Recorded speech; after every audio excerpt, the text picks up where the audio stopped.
നമസ്കാരം. പണ്ടൊക്കെ സമൂഹത്തിൽ സെലിബ്രിറ്റി സ്റ്റാറ്റസ് കിട്ടണമെങ്കിൽ ഒന്നുകിൽ സിനിമക്കാരനാവണം, അല്ലെങ്കിൽ കായിക താരമാവണം, അല്ലെങ്കിൽ രാഷ്ട്രീയക്കാരനാവണം. ഈ മൂന്ന് വിഭാഗക്കാരാണ് പ്രധാന സെലിബ്രിറ്റികൾ. പിന്നെ നമ്മുടെ സാംസ്കാരിക ഔന്നത്യം ഉയർത്തിപ്പിടിക്കുന്നതിന് വേണ്ടി എഴുത്തുകാരെയും സാംസ്കാരിക നായകരെയും ഒക്കെ നമ്മൾ സെലിബ്രിറ്റികളാക്കും. അത് ബോധപൂർവം ഭാഷയുമായി ബന്ധപ്പെട്ട ഒരു പ്രക്രിയയാണ്. യഥാർത്ഥത്തിൽ ഇവരെ ആരാധിക്കുന്ന വളരെ കുറച്ച് പേർ മാത്രമാണ് ഇവരുടെയൊക്കെ പുസ്തകം വായിക്കുന്നത്. ഇതായിരുന്നു സെലിബ്രിറ്റി സ്റ്റാറ്റസ്. ബാക്കി എല്ലാവരും സാധാരണക്കാരാണ്. അപൂർവം ചില ബിസിനസ്സുകാരും പ്രസിദ്ധരാവും. എന്നാൽ കാലം ഒരുപാട് മാറി, സെലിബ്രിറ്റികളുടെ സ്വഭാവങ്ങളും മാറി തുടങ്ങി. സോഷ്യൽ മീഡിയയിൽ വൈറലാകുന്നവരൊക്കെ സെലിബ്രിറ്റികളാണ്. വളരെ വിചിത്രമാണ്. പല വിഡ്ഢിവേഷക്കാരും സെലിബ്രിറ്റികളായി വിവാഹ വീടുകളിൽ പോലും ക്ഷണിക്കപ്പെടുകയും അവിടെ ഷോ നടത്തുകയും ഒക്കെ ചെയ്യുന്നത്. അത്തരം സെലിബ്രിറ്റികളെ തെരഞ്ഞുപിടിച്ച് ഒരു വീടിനുള്ളിലാക്കി അവരുടെ സ്വാഭാവികമായ വൈരുദ്ധ്യങ്ങളും വൈചിത്ര്യങ്ങളും ഒക്കെ പുറത്തു കൊണ്ടുവന്ന് മനുഷ്യൻ്റെ ജിജ്ഞാസയെ ശമിപ്പിക്കുന്ന ഒരു പരിപാടിയായി ബിഗ് ബോസ് വരുന്നു. 18 പേരെയാണ് ബിഗ് ബോസിലേക്ക് ക്ഷണിക്കുന്നത്. 18 പേരും വ്യത്യസ്തമായ പശ്ചാത്തലമുള്ളവരാണ്. ഇവർ തമ്മിലുള്ള കലഹസാധ്യത എത്രമാത്രം എന്ന് നോക്കിയാണ് ഇവർക്ക് നറുക്ക് വീഴുന്നത്. ഇങ്ങനെ വരുന്ന ബിഗ് ബോസ് താരങ്ങളിൽ മിക്കവരും പിന്നീട് സെലിബ്രിറ്റികളാവും. അവർക്ക് ഉദ്ഘാടനത്തിനും മറ്റുമായി ലക്ഷക്കണക്കിന് രൂപ പ്രതിഫലം കിട്ടുന്ന സാഹചര്യമുണ്ടാവും. ചിലരൊക്കെ രാഷ്ട്രീയത്തിലേക്ക് പോകും, ചിലരൊക്കെ സിനിമയിലേക്ക് പോകും. ഇങ്ങനെ ബിഗ് ബോസ് കൊണ്ട് ഭാഗ്യം ലഭിച്ച ഒരു സെലിബ്രിറ്റിയാണ് ഷിയാസ് കരീം. ഷിയാസ് ഒരു മോഡലായിരുന്നു. സോഷ്യൽ മീഡിയയിൽ ഇടപെടൽ നടത്തിയിരുന്നു. വിചിത്രമായ പല സ്വഭാവങ്ങളും ഉണ്ടായിരുന്നു. അങ്ങനെ ബിഗ് ബോസിലെത്തിയത് കൊണ്ട് മാത്രം ഷിയാസ് ഒരു സെലിബ്രിറ്റിയായി. ഇടയ്ക്കിടെ തൻ്റെ സെലിബ്രിറ്റി പട്ടം നിലനിർത്താൻ ബോധപൂർവം ചില വിവാദങ്ങൾ ഉണ്ടാക്കുക ഷിയാസിൻ്റെ പ്രത്യേകതയാണ്. അങ്ങനെയാണ് ഈ അടുത്ത കാലത്ത് അനുമോൾ എന്ന ഒരു ബിഗ് ബോസ് താരം, ആ ബിഗ് ബോസ് താരവുമായി ബന്ധപ്പെട്ടൊരു സംഭാഷണം, ബീഫ് കഴിക്കുന്നില്ല എന്ന് പറഞ്ഞപ്പോൾ BJP-കാരിയാണെന്ന് ചോദിച്ചൊരു വിവാദം. അത് വലിയ വിവാദമായി മാറുന്നു. താൻ പന്നിയിറച്ചി കഴിക്കും, അത് തൻ്റെ മതത്തിൻ്റെ ആചാരമാണ്.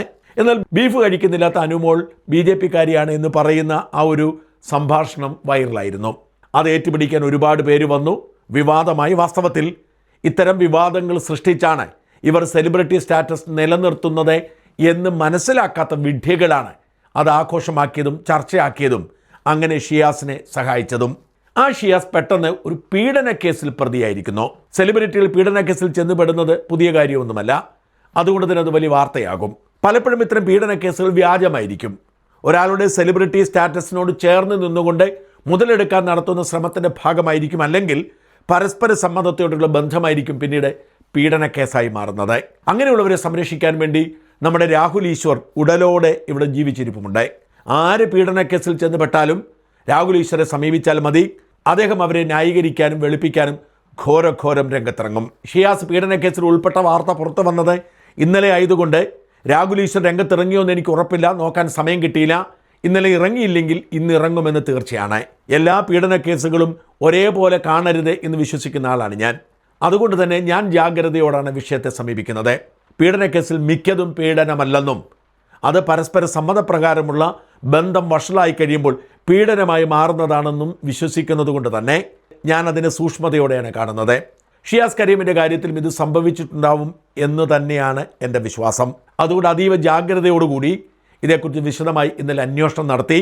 ഈ പരാതിക്കാരിയോട് എനിക്കുള്ള ബഹുമാനം ആദ്യമേ പറയട്ടെ. ഞാൻ ആ പരാതി മുഴുവൻ വായിച്ചു നോക്കി. പരാതിക്കാരി ഒരിടത്തും പറഞ്ഞിട്ടില്ല തന്നെ പീഡിപ്പിച്ചെന്നോ തന്നെ ബലാത്സംഗം ചെയ്തെന്നോ. അതുതന്നെയാണ് ഈ പരാതിയുടെ മെറിറ്റ്.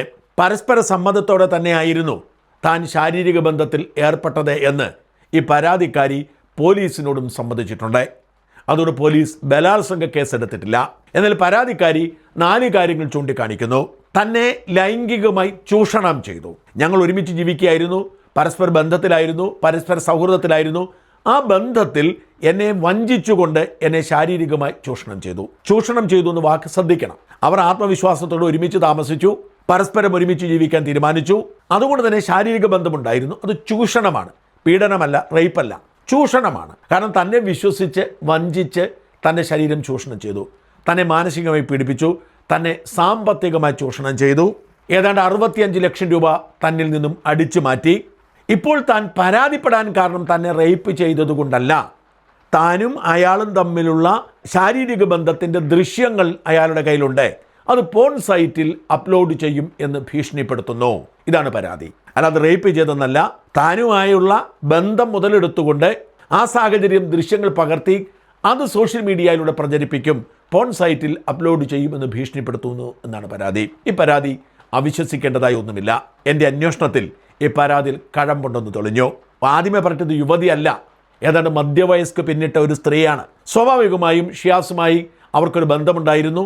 ആ ബന്ധം അവർ നിലനിർത്താൻ ആഗ്രഹിച്ചു. പക്ഷേ ഷിയാസ് തൻ്റെ തനിനിറം പുറത്ത് കാണിക്കുന്നു, അവരുടെ ദൃശ്യങ്ങൾ പുറത്തുവിടും എന്ന് ഭയപ്പെടുത്തി അവരെ സാമ്പത്തികമായി ചൂഷണം ചെയ്യുന്നു.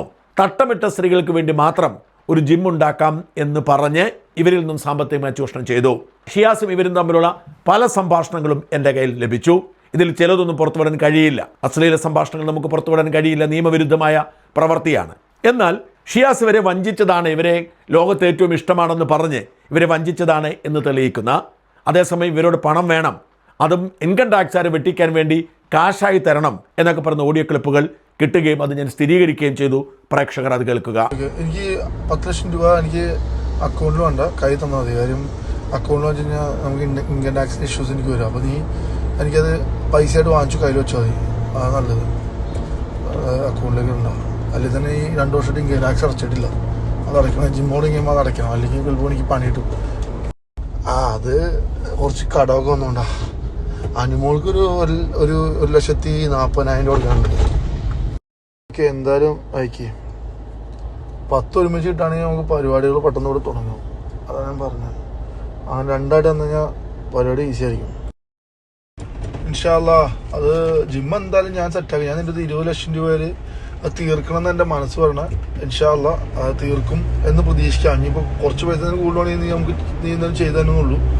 അത് ഓക്കെ ആവും എന്ന് മനസ്സ് പറയണം. ബാക്കി ഇത്തിരി ടൈറ്റ് വരുമായിരിക്കും. എന്തായാലും ഇൻഷാ അല്ലാഹ് റെഡിയാക്കി എടുക്കണം. അതെന്തായാലും അത് അവിടുന്ന് സാധനമൊക്കെ വാരിക്കൂട്ടി ഒന്ന് ഫിറ്റും ഇത്തിരി സ്പ്രേ പെയിനൊക്കെ ചെയ്യണം, കുറച്ചൊന്ന് വൃത്തിയാക്കണം. അതൊക്കെ ചെയ്തൊന്ന് സെറ്റാക്കി എടുക്കണം ഇൻഷാ അല്ലാഹ്. എനിക്ക് 10 ലക്ഷം രൂപ എനിക്ക് അക്കൗണ്ടിൽ വേണ്ട, കൈ തന്നാൽ മതി. കാര്യം അക്കൗണ്ടിൽ വെച്ച് കഴിഞ്ഞാൽ നമുക്ക് അത് അടയ്ക്കണം. ജിമ്മോട് കഴിയുമ്പോൾ അത് അടയ്ക്കണം, അല്ലെങ്കിൽ ചിലപ്പോൾ എനിക്ക് പണി കിട്ടും. ഞാൻ ഒന്നും പറയാനില്ല. ശരി, എക്യുപ്മെന്റ്സിന് കുറച്ച് അഡ്വാൻസ് കൊടുക്കാന്നാ. ഓക്കെ ശരി. ഒരു സമയത്ത് എത്ര രൂപ നമുക്ക് ട്രാൻസ്ഫർ ചെയ്യാൻ വലിക്കാൻ പറ്റും ATM-ൽ നിന്ന്? 1 lakh എടുക്കാൻ പറ്റുമോ ഒരു ദിവസം? എനിക്ക് ആ പേഴ്സണൽ ലോൺ ഒന്ന് ക്ലോസ് ചെയ്യണം. അത് 5 ലക്ഷത്തി സംതിങ് ഉണ്ട്, അത് ക്ലോസ് ചെയ്യണം. എൻ്റെ നല്ലതിനും ചീത്ത സമയത്തും നല്ല സമയത്ത് എപ്പോഴും കൂടെ ഉണ്ടായാൽ മതി. സപ്പോർട്ടായിട്ട്, താങ്ങായിട്ട്, തണലായിട്ടും. അതിനിടയിൽ എന്ത് നടന്നാലും നമുക്ക് ബോണസ് അത്രയുണ്ട്. എനിക്ക് ഒരു കുഴപ്പമില്ല. നീ എപ്പോഴും എൻ്റെ മരണം പോലെ ഉണ്ടാവും. ഞാൻ ഫസ്റ്റ് വരയ്ക്കുകയാണെങ്കിൽ നീ എൻ്റെ സന്തോഷത്തിനോടുണ്ടാവും, മണ്ണിടാനൊക്കെ ആയിട്ട്. നീ വരയ്ക്കുകയാണെങ്കിൽ ഞാൻ ഉണ്ടാവും, അത്ര മതി. ഈ ശബ്ദരേഖകൾ വ്യക്തമാക്കുന്നത് ഈ പരാതിയിൽ കഴമ്പുണ്ടെന്നാണ്. ഇവരെ വിശ്വസിപ്പിച്ച് ഒരുമിച്ച് താമസിച്ച് അവരെ ശാരീരികമായി ചൂഷണം ചെയ്തു.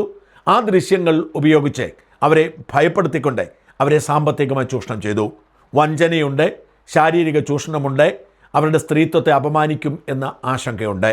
എന്ന് മാത്രമല്ല, സ്ത്രീകളെ ചൂഷണം ചെയ്യുന്നത് ഈ ഷിയാസ് കരീമിനെ ഒരു ഹരമാണെന്ന് വ്യക്തമാക്കുന്ന പല തെളിവുകളും പുറത്തു വന്നിട്ടുണ്ട്. ഷിയാസ് കരീം തന്നെ പലരോടും പറഞ്ഞിട്ടുണ്ട്, ഞാൻ മഹാമിടുക്കനാണ് ഇക്കാര്യത്തിൽ എന്ന്. ഇതിനെ ചോദ്യം ചെയ്തുകൊണ്ട് സുകന്യ കൃഷ്ണ എന്നു പേരുള്ള ഒരു ഹിന്ദു ആക്ടിവിസ്റ്റ് അവർ ഷിയാസിനോട് ഇക്കാര്യം ചോദ്യം ചെയ്തുകൊണ്ട് ചോദിച്ചപ്പോൾ നിലപാടിലൊരു മാറ്റവുമില്ല എന്ന് പറഞ്ഞുകൊണ്ട് അവർ സ്ഥിരീകരിച്ച, അതും ഹിന്ദു പെൺകുട്ടികളെ തിരഞ്ഞെടുക്കുന്നത് എന്തിനാണ് എന്ന് ചോദിച്ചപ്പോൾ പറഞ്ഞ ശബ്ദ സന്ദേശവും എൻ്റെ കയ്യിലുണ്ട്. അതും കേൾക്കുക. നിലപാടിൽ നിന്ന് ഓൾറെഡി അങ്ങോട്ടുള്ള മാറ്റം ഇങ്ങോട്ടുള്ള മാറ്റം. നിലപാടോ? എന്ത് കൊള്ളാം നിലപാട്. ഇതിൽ മോശമായിട്ടുള്ള മെസ്സേജുകളൊന്നും ഉണ്ടാവില്ല. ഞാനിങ്ങനെ മോശമായിട്ട് അയക്കാറില്ല ആർക്കും. അത് എനിക്കുണ്ട്, താങ്കൾക്കില്ല എന്ന് എനിക്ക് മനസ്സിലായി. മോശമായിട്ട് മെസ്സേജ് അയക്കാറില്ല എന്ന് പറഞ്ഞത് അപ്പം അറിയാതെയാണോ അയച്ചുകൊണ്ടിരിക്കുന്നത്? മോശമാണെന്ന് പോലും അറിയാതെയാണോ അയച്ചുകൊണ്ടിരിക്കുന്നത്? 2015 തൊട്ടുള്ള മെസ്സേജുകൾ വരുന്നുണ്ട്, വീഡിയോ കോളുകൾ. അതിൽ ഈ പറഞ്ഞ പോലെ ഷർട്ടില്ലാത്ത കോളുകളും പിന്നെ മെസ്സേജുകളും ഒക്കെ ഉണ്ട്, സ്ക്രീൻഷോട്ടുകളും ഒക്കെ ഉണ്ട്. ശരിയാക്കാം നമുക്ക്. അതെ അതെ അതെ അതെ അതെ അതെ. അല്ലെങ്കിൽ ഈ BJP-ക്കാര് പൊതുവെ അങ്ങനത്തെ കളികൾ കളിക്കുള്ളൂ, അങ്ങനത്തെ കാര്യമില്ല. ഞാൻ വീണ്ടും പറയുന്നു, കേരളത്തിലെ ഹിന്ദുക്കൾക്കും മുസ്ലിംസിനും ക്രിസ്ത്യൻസിനും ബീഫ് കഴിക്കണം, അത്രേ ഉള്ളൂ. അതിനൊരു മാറ്റമല്ല. പിന്നെ പാത്തും പതുങ്ങിയും കഴിക്കുന്ന BJP-ക്കാർക്കും പബ്ലിക്കായിട്ടിരുന്ന് ബീഫ് കഴിക്കണം. ഞാൻ പറയുന്നത് പശു അല്ല, ബീഫ് വേറെ, പശു വേറെ. അതെ അതെ അതെ, BJP-ക്കാർ ഇങ്ങനത്തെ കളികൾ കളിക്കുമ്പോൾ മറ്റേ അജ്മൽ അമീറൊക്കെ വന്നിരുന്ന് പറയുന്നത് നിങ്ങളുടെ ആൾക്കാർ മൊത്തം ഒറ്റക്കെട്ടായിട്ട് വന്നിരുന്നിട്ട് എന്ന് പറയുമായിരിക്കും അല്ലേ? അജ്മൽ പറഞ്ഞ പോലത്തെ എന്റെ കരിയർ ഒന്നും ആർക്കും താർക്കാൻ പറ്റില്ല, മൊത്തം ആണ് എന്ന് പറയുമായിരിക്കും അല്ലേ? BJP-ക്കാർ മൊത്തം യിലൂടെ സൃഷ്ടിച്ചായിരിക്കും അല്ലേ? ഷിയാസ് കരീം ഒരു ചെറിയ മീനല്ല. മുമ്പും പല വിവാദങ്ങളിലും ചെന്നുപെട്ടിട്ടുണ്ട്. പെരുമ്പാവൂർ അനസ് എന്ന് പറയുന്ന ഒരു ഗുണ്ടാ നേതാവുമായുള്ള ഷിയാസ് കരീമിൻ്റെ ബന്ധം വലിയ തോതിൽ വിവാദമായിരുന്നു. ഔറംഗസീബ് എന്ന പേരിലുള്ള ഒരാളോട് ഈ ബന്ധം തുറന്ന് സമ്മതിക്കുന്ന ഒരു ശബ്ദരേഖയും ലഭ്യമാണ്. എടാ നീ സീരിയസ് ആയിട്ട് പറഞ്ഞാലും എങ്ങനെ പറഞ്ഞാലും ഞാൻ പറഞ്ഞതെന്ന് വെച്ചാൽ നീ അതിൽ പറഞ്ഞേക്കണ കാര്യങ്ങൾ കേൾക്കുമ്പോൾ എനിക്കെന്നെ ചിരി തന്നെ. കാര്യം പൊള്ളാച്ചിയിൽ വെച്ചിട്ട് നീ എന്നെ ഒരു വർക്ക് ചെയ്യിപ്പിക്കണം, അനസ് പറഞ്ഞിട്ട് നീ എന്നെ ഒരു വർക്ക് ചെയ്യിപ്പിക്കണം. എന്നിട്ട് പോലും അതൊന്നും ഞാൻ പറഞ്ഞിട്ടില്ല. ഒരു പയ്യന്റെ അതിനെ വോയിസ് ഇട്ട് തന്നു. ആ പയ്യന്റെ വർക്ക് ചെയ്യാൻ പറഞ്ഞിട്ട് ആ പൈസ ഇട്ട് കൊടുക്കാൻ പറഞ്ഞ വോയിസ് വേണം. അത് എനിക്ക് വോയിസ് ചെയ്യാൻ എനിക്ക് ഇട്ടുതരാം. അല്ല ഞാൻ എന്നോട് സീരിയസ് ആയിട്ട് പറഞ്ഞ ഞാൻ അതൊന്നും പറയാനാ. നിന്നെ എനിക്ക് ഭയങ്കര ഇഷ്ടമാണ്, മനസ്സിലാവണ്ട. അല്ല അതില് നീ ഞാൻ ഇനി ഒന്നിനും ഇല്ല. കാര്യം എന്ന് വെച്ചാൽ നീ അത് പറഞ്ഞ കാര്യങ്ങളെ അനസിന കേസുള്ളതെന്ന് എനിക്കറിയില്ല. അങ്ങനെയുള്ള കാര്യങ്ങളൊക്കെ പറയുമ്പോൾ എനിക്ക് ശരിയാണ്. ഞാൻ ഇപ്പോഴും നിന്നോട് പറയുന്നു, അനസിന് കേസുള്ള കാര്യങ്ങളോ അതൊന്നും ഞാൻ അന്വേഷിക്കേണ്ട ആവശ്യമില്ല. എടാ നിന്റെ ജോലി ചെയ്യണം, നീ ചെയ്തോ, അതിന് എനിക്ക് സന്തോഷം. നിന്റെ ജോലി ചെയ്യണം, നീ സന്തോഷിക്കുക, അത് എനിക്ക് ഭയങ്കര സന്തോഷമുള്ള കാര്യമാണ്. ഞാൻ പോയത് എനിക്ക് കാശ് എന്നിട്ട് പൈസ ഉണ്ട്, അത് കാശ് എന്നിട്ട് ഞാൻ പോയിട്ട് എടാ നീ വ്യക്തമായിട്ട് പൈസ എന്നിട്ട് ഞാൻ പോയത് എനിക്ക് 1 ലക്ഷം രൂപ എന്നാണ്. 32 വയസ്സുള്ള ഒരു പെൺകുട്ടിയുടെ പരാതിയിൽ ലൈംഗിക പീഡന കേസിൽ 2 വർഷം മുമ്പ് ഷിയാസിനെ ചെന്നൈ എയർപോർട്ടിൽ വെച്ച് പോലീസ് പിടികൂടിയിരുന്നു. ലുക്കൌട്ട് നോട്ടീസ് ഉണ്ടായിരുന്നു. അതിനെ തുടർന്ന് എയർപോർട്ടിൽ വന്നപ്പോൾ പിടികൂടിയതാണ്. എന്ന് വെച്ചാൽ ഇപ്പോഴത്തെ സെലിബ്രിറ്റികൾക്ക് സ്ത്രീകളെ ചരക്കായി കരുതി അവരെ ചൂഷണം ചെയ്യാൻ പോലും അവസരം ലഭിക്കുന്ന സാഹചര്യമുണ്ട്. അവർക്ക് അരാജക ജീവിതം നയിക്കുന്നു. സ്ത്രീകളെ ചൂഷണം ചെയ്ത് അവർ ആനന്ദിക്കുന്നു. എന്നിട്ട് അവർ സെലിബ്രിറ്റികളായി നമ്മുടെ ചെലവിൽ ജീവിക്കുന്നു. ഷിയാസ് കരീം അതിൻ്റെ ഏറ്റവും വലിയ ഉദാഹരണമാണ്. ഈ വിഷയം ഗൗരവത്തോടു കൂടി നമ്മുടെ സമൂഹം ചർച്ച ചെയ്യേണ്ടിയിരിക്കുന്നു.